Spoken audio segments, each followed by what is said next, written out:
Hey guys, long time no speak. Sorry about the beard here. It's gotten a little out of control, but I have been working like crazy here at Adventureland and just really haven't had time or the desire once I get home to take care of that. But today's the last day of full-time being open. After today, we go weekends only for the next month, with our last day being September 25th.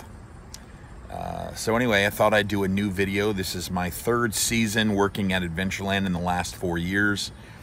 This will be the third video I've done on Adventureland, and I'm doing a video because things have changed, and when things change, I feel the need to make a new video and clue you guys in. And that's not to say that it won't change again next year, but I can tell you what went on and what was available this year. So again, I'm in rides. I'm in the rides department. This year I was promoted to rides manager, which was interesting to say the least. That meant that I walked around the park, walking 12 miles a day roughly, and my customers basically are the ride operators. So I am helping them in any way I can to be successful, be it policy questions, customer complaints, getting them water, giving them a break, whatever it is they need so that they can be the best that they can be on their ride, and so that everyone has a good and safe time. That being said, again, I'm in Adventureland, which is in Altoona, Iowa, a suburb of Des Moines. It is a work camping job. A site, full hookup site is provided, so everything is taken care of for you. And I can do a little turnaround here. Can I do a turnaround? I don't know. Here, I'll turn this around. So here's my setup. I got my flags flying, and here's my rig. And I've got a nice, really nice corner spot here, so plenty of room. Got neighbors next to me. But anyway, it's really a good setup.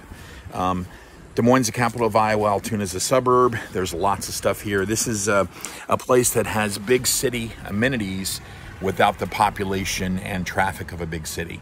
So you really have that going for you. I can be anywhere in 15 minutes. Downtown, doesn't matter. So your work camping job does come with that. As a rides person in the rides department, you will make $9.50 an hour. I made more than that as a rides manager, but as a rides person operating a ride, you'll make $9.50 an hour, and there is no overtime. So you make $9.50 an hour whether you work 10 hours or 100 hours is still $9.50. The minimum required amount of time that you must work is 32 hours per week, and that is over 6 days. So typically you're only given 1 day a week off, but you can ask for other days, obviously, but you do need to meet your minimum 32 hours. You are given uniform shirts. They take $20 out of your check as a deposit, and then you get that back at the end when you return the shirts. And then you must wear your own shorts or pants. They must be khaki. You then also must wear either white socks and white shoes or black socks and black shoes, a belt. The shirt must be tucked in, and you must wear your name ID, which is a card with your picture, name, your first name on it, your department, your employee number. You also have the choice to wear a hat. I do wear a hat that is provided for you as well. They also do have sweatshirts that they will provide to you if you so choose. And of course, those are to be returned at the end of the season as well. This year they started something new, and that is a $75 bonus that is payable on every single check. We are paid every 2 weeks.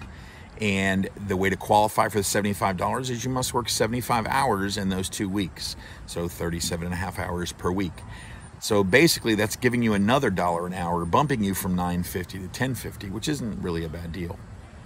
As a work camper, you're also eligible for a bonus that's paid 2 weeks after our last check. So if we work to September 25th, we'll receive our last check sometime after that. And then 2 weeks after that, you will receive your bonus. The way the bonus structure works is it is $400 per RV, so not per person. So if you have a couple living in an RV, they would split the $400. However, each of them also earn a hourly bonus, and the way it works is anything over 600 hours is $1 an hour. Anything over 400 hours is 50 cents an hour, and anything over 250 hours is 25 cents per hour. And that is payable on that check in addition to the 400 to one of the people, which is split amongst the two. You must have the majority of the people living in the RV working to qualify for the RV $400 bonus.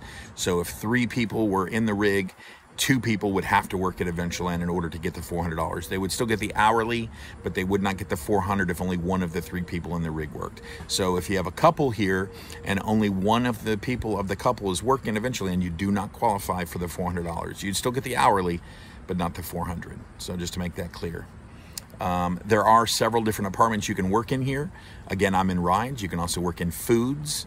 You can work in games. You can work in retail. You can work the front gate. You could work in the hotel or in the campground. There's several things, and I highly recommend talking to April, who is the HR director if you're interested in a position here at Adventureland. The season runs from May 1st to the end of September. And this year they allowed us to get into the RV park on April 18th. That was something else that had changed previously in years past. We could come in as early as April 1st. I think last year you could come in on the 15th. It just depends. That it seems like it changes every year. So you'll have to get with them on that as far as when you can come into the park. But once you're here and you can stay for free as long as you're working. This year we must be out of the park. Again, our last day is September 25th. You must be out of the park by September 29th. That is the time that you have to vacate your spot. In years past, you were able to stay up to 2 weeks after the season ended, but they've changed that as well. Let's see, so we talked about the uniform, which is, again, your shirt, hat, sweatshirt are provided. We talked about the pay, the bonus, as well as the hourly. And each department is different. I don't know what the other departments pay because I've never been in the other departments. I want to say that rides is probably the highest, but I can't say that for sure. Let's see, we talked about hours, 32-hour minimum. We talked about where we are. Overall, again, this is my 3rd time here. I wouldn't come back if I didn't like it. I think we're treated pretty well for the most part. Making the jump to rides manager was a huge decision, which required me to work many hours, typically 55 plus a week, which is really more than I want to do, especially for the rate of pay that I'm getting. But I made that decision willingly, knowing all the information, and I did see it through.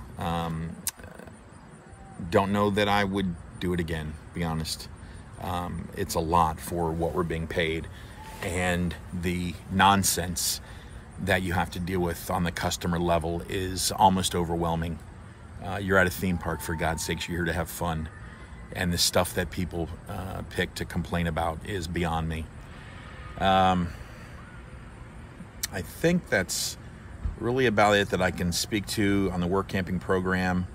Again, 3rd year, so I have decided to come back, and I'm not saying I wouldn't come back, but it kind of defeats the purpose of what I'm trying to do, is seeing as much as I possibly can, but I wouldn't rule it out. Again, they've been very fair and obviously like me and what I do to promote me. So that being said, nothing to do with them. They can't handle what people complain about stuff.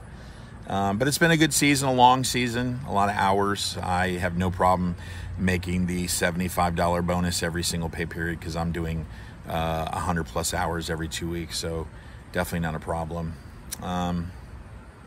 This is a good area. There's lots of stuff, lots of amenities, lots of things to do, lots of things to see. So you'll definitely be able to spend your time off doing things that you would enjoy. And everything you possibly could need is here in Des Moines. So anyway, I really appreciate you guys following along. I hope this information helps in your thought process if you're thinking about making the transition to work camping or have thought about work camping at Adventureland. If you have any further questions or comments, any concerns, any things you think I could do better, or any additional information you would like to hear in the future, please leave that down in the comments. I really appreciate you guys following along. Again, I only make videos when I have something to say, which is typically when I'm working a work camping job. I'll be here in this area till the end of September, and then I leave to go down to Florida to work the big sports cart again, which I did last year, and I'll make another video on that, my new mall that I'm at this year. That's a really great job. I do enjoy it, and the money is really good. So keep an eye out for that. Again, great making a video for you guys. Thanks so much for following along. Please get the word out to your friends, anyone that you think would benefit from this video, and hope everyone is having a safe 2021. Wow, which is almost over. It's just nuts. And I'll talk to you guys again soon. Bye-bye.